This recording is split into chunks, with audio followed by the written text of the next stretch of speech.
IPL 2025 సీజన్లో భాగంగా royal Challengers Bengaluru, Rajasthan Royals జట్ల మధ్య బెంగళూరులోని చిన్నస్వామి స్టేడియంలో జరుగుతున్న మ్యాచ్ నెంబర్ 42లో టాస్ ఓడి మొదట బ్యాటింగ్ చేపట్టినటువంటి ఆర్సీబీ నిర్ణీత 20 ఓవర్లలో 5 వికెట్ల నష్టానికి 205 పరుగులు చేసింది. సో టాస్ ఓడి మొదట బ్యాటింగ్ చేపట్టినటువంటి ఆర్సీబీకి ఓపెనర్లు విరాట్ కోహ్లీ, ఫిల్ సాల్ట్ వీరిద్దరు కలిసి అద్భుతమైనటువంటి ఆరంభాన్ని అందించారు. ఇద్దరు కలిసి తొలి వికెట్కు 6.4 ఓవర్లలో 61 పరుగులు జోడించారు. కోహ్లీ దూకుడుగా ఆడగా సాల్ట్ తన సహజ శైలికి విరుద్ధంగా కాస్త ఆచితూచి ఆడాడు. సాల్ట్ ఇచ్చినటువంటి క్యాచ్ను రియాన్ పరాగ్ జారవిడిచాడు.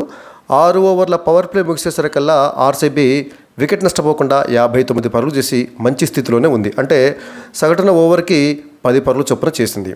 23 బంతుల్లో 4 ఫోర్లతోటి 26 పరుగులు చేసినటువంటి ఫిల్ సాల్ట్ హసరంగా వేసినటువంటి 7వ ఓవర్లో హెట్మేర్కు క్యాచ్ ఇచ్చి అవుట్ అయ్యాడు.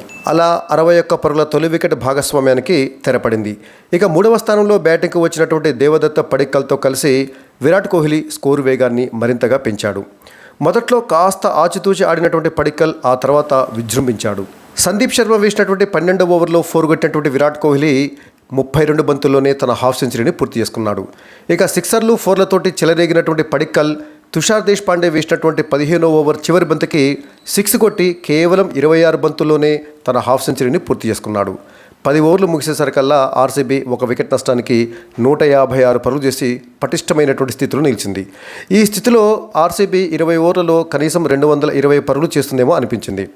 42 బంతుల్లో 8 ఫోర్లు, 2 సిక్స్లతోటి 70 పరుగులు చేసినటువంటి విరాట్ కోహ్లీ జోఫ్రా ఆర్చర్ వేసినటువంటి 16వ ఓవర్లో తొలి బంతికి నితీష్ రాణాకు క్యాచ్ ఇచ్చి అవుట్ అయ్యాడు. సో కోహ్లీ, దేవదత్త పడిక్కల్ వీరిద్దరు కలిసి 2వ వికెట్కు 51 బంతుల్లోనే 95 పరుగులు జోడించారు. అలా ఆర్సీబీ 151 పరుగుల వద్ద విరాట్ కోహ్లీ రూపంలో తన 2వ వికెట్ను కోల్పోయింది. కోహ్లీ అవుట్ అయినటువంటి మరి కాసేపటికే సందీప్ శర్మ వేసినటువంటి 17వ ఓవర్ తొలి బంతికి పడిక్కల్ అవుట్ అయ్యాడు. 27 బంతులు ఎదుర్కొన్నటువంటి పడిక్కల్ 4 ఫోర్లు, 3 సిక్స్లతోటి కరెక్ట్గా 50 పరుగులు చేసి అవుట్ అయ్యాడు. సో విరాట్ కోహ్లీ అండ్ దేవదత్త పడిక్కల్ వీరిద్దరూ 1 ఓవర్ వ్యవధిలో అవుట్ కావడంతో ఆ తర్వాత స్కోరు అనుకున్నంత వేగంగా సాగలేదు. 5వ స్థానంలో బ్యాటింగ్కు వచ్చినటువంటి కెప్టెన్ రజత్ పాటీదార్ కేవలం ఒకే 1 పరుగు చేసి సందీప్ శర్మ బౌలింగ్లో ధ్రువ్ జురెల్కు క్యాచ్ ఇచ్చి అవుట్ అయ్యాడు. ఇక చివరిలో టిమ్ డేవిడ్ 15 బంతుల్లో 23 పరుగులు, జితేష్ శర్మ 10 బంతుల్లో 20 పరుగులు చేయడంతో ఆర్సీబీ నిర్ణీత 20 ఓవర్లలో 5 వికెట్ల నష్టానికి 205 పరుగులు చేసింది. విరాట్ కోహ్లీ అండ్ దేవదత్త పడిక్కల్ వీరిద్దరూ క్రీజులో ఉన్నప్పుడు ఖచ్చితంగా ఆర్సీబీ 220 నుంచి 230 పరుగుల వరకు చేస్తుంది అని అనిపించింది. అయితే వారిద్దరూ 1 ఓవర్ వ్యవధిలోనే వెంటనే అవుట్ కావడంతో చివరిలో ఆర్సీబీ అనుకున్నంత వేగంగా పరుగులు సాధించలేకపోయింది. రజత్ పాటీదార్ కూడా కేవలం ఒకే 1 పరుగు చేసి వెంటనే అవుట్ కావడం కూడా ఆర్సీబీ తక్కువ స్కోర్ చేయడానికి ఒక కారణమైంది. ఇక రాజస్థాన్ రాయల్స్ బౌలర్ల విషయానికి వచ్చినట్లయితే సందీప్ శర్మ 2 వికెట్లు తీస్తే హసరంగా, జోఫ్రా ఆర్చర్ వీరిద్దరూ చెరో 1 వికెట్ తీశారు. అయితే సందీప్ శర్మ 2 వికెట్లు తీసినప్పటికీ భారీగా పరుగులు ఇచ్చుకున్నాడు. 4 ఓవర్లలో 45 పరుగులు, అంటే ఓవర్కి సగటున 11.2 చొప్పున పరుగులు ఇవ్వడం జరిగింది.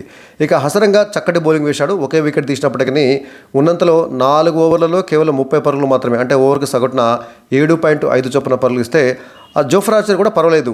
4 ఓవర్లలో 33 పరుగులు, అంటే ఓవర్కి సగటున 8.2 చొప్పున పరుగులు ఇవ్వడం జరిగింది. ఇక ఫజల్ హక్ ఫారూఖీ 3 ఓవర్లలో 30 పరుగులు, అంటే ఓవర్కి సగటున 10 ఇస్తే తుషార్ దేశ్పాండే 2 ఓవర్లలోనే 36 పరుగులు ఇచ్చాడు, అంటే ఓవర్కి సగటున 18 చొప్పున పరుగులు ఇవ్వడం జరిగింది. ఇక రియాన్ పరాగ్ 3 ఓవర్లు వేసి 30 పరుగులు ఇచ్చాడు, అంటే ఓవర్కి సగటున 10 పరుగులు ఇవ్వడం జరిగింది. మొత్తంగా చూసినట్లయితే రాజస్థాన్ రాయల్స్ బౌలర్లలో హసరంగా అండ్ జోఫ్రా ఆర్చర్ వీరిద్దరు మాత్రమే ఓవర్కి సగటున 10 లోపు పరుగులు ఇస్తే మిగతా వాళ్ళంతా భారీగానే పరుగులు ఇచ్చుకున్నారు. ఇక ఈ మ్యాచ్లో ఆర్సీబీ రాజస్థాన్ రాయల్స్ ముందు 206 పరుగుల టార్గెట్ ఉంచారు. ఈ సీజన్లో సొంత మైదానంలో, అంటే బెంగళూరులోని చిన్నస్వామి స్టేడియంలో జరిగినటువంటి 3 మ్యాచ్లలోనూ ఓడిపోయినటువంటి ఆర్సీబీ మరి ఈ మ్యాచ్లోనైనా గెలిచి సొంత మైదానంలో ఈ సీజన్లో తన తొలి గెలుపును రుచి చూస్తుందో లేదో చూడాలి. మొత్తంగా చూసినట్లయితే 206 పరుగుల విజయ లక్ష్యం అంటే అది మరీ చిన్న స్కోరు కాదు, అలా అని మరీ భారీ టార్గెట్ కూడా కాదు. రాజస్థాన్ రాయల్స్ బ్యాటర్లు తలుచుకుంటే ఈ స్కోర్ను ఛేదించవచ్చు. మరి బెంగళూరు జట్టుకు తన సొంత మైదానంలో మరొకసారి ఓటమిని రుచి చూపించేటటువంటి అవకాశం రాజస్థాన్ రాయల్స్కి ఉంది. కానీ అదంతా ఈజీ కూడా కాదు. 200 పరుగులు దాటిందంటే చాలా మంచి స్కోర్ అని చెప్పాలి. ఇదంతా కూడా మరి రాజస్థాన్ రాయల్స్ టాప్ ఆర్డర్ బ్యాటర్ల మీద ఆధారపడి ఉంటుంది. ముఖ్యంగా యశస్వి జైస్వాల్ కానీ, ఆ తర్వాత కెప్టెన్ రియాన్ పరాగ్ కూడా రాణించాల్సిన అవసరం ఉంటుంది. అదేవిధంగా యంగ్ ప్లేయరు సూర్యవంశీ, వైభవ్ సూర్యవంశీ, వీళ్ళు ముగ్గురు ఆడేటటువంటి ఆట తీరు మీదనే మరి వాళ్ళ యొక్క విజయం ఆధారపడి ఉంటుంది. మరి ఈ మ్యాచ్లో విరాట్ కోహ్లీ మరోసారి రాణించి ఆర్సీబీకి కాస్త మంచి భారీ స్కోరు సాధించబెట్టాడు. అటు విరాట్ కోహ్లీ కానీ, ఇటు దేవదత్త పడిక్కల్ కానీ, వీరిద్దరు కూడా చక్కటి ఆట తీరుతోటి ఆర్సీబీని ఒక కంఫర్టబుల్ పొజిషన్లో ఉంచారు. మరి ఈ మ్యాచ్లోనైనా గెలిచి ఆర్సీబీ మరి ఈ సీజన్లో తన సొంత మైదానంలో తొలి గెలుపు రుచిని చవిచూస్తుందో లేదో కామెంట్ సెక్షన్లో కామెంట్ చేయండి.